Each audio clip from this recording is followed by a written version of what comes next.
we talk on this podcast a fair bit about management styles and effective leaders.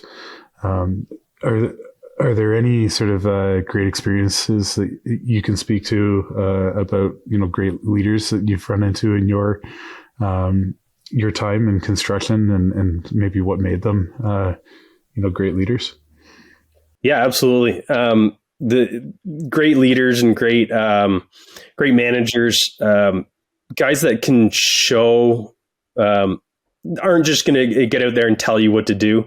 They're going to show you, and they're not afraid to still get dirty. We all know that it's a grind to work your way from a little packer and a shovel to a piece of equipment. That's a big move. And then, the next move is being a grade foreman or somebody that's, back into a pickup truck and doing some more management. But it really does show a lot and help guys to see the managers and the owners and stuff like that get out there and get dirty. I had a great foreman for construction for many years.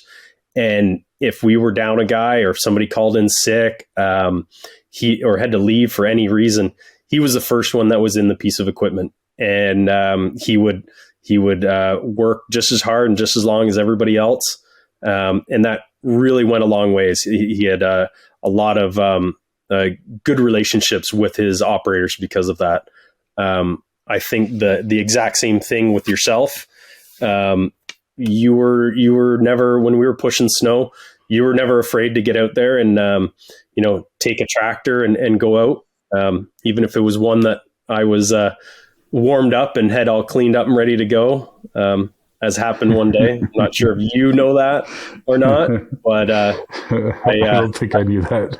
I went into work and I'm particular. I like my equipment clean and windows clean. So I went in and got it all ready and it was warmed up and ready. It was a cold night. And I went over to grab my lunch for the night. And as I was walking back, there goes Kevin driving down the road in the tractor I had all ready to go. So he had a nice warm tractor for the night. I went and got in a cold one and carried on. But sorry about that, Scott. No, it's fine. It was. I'm sure I thought somebody had just come back in, and I was probably racing out to solve some kind of emergency.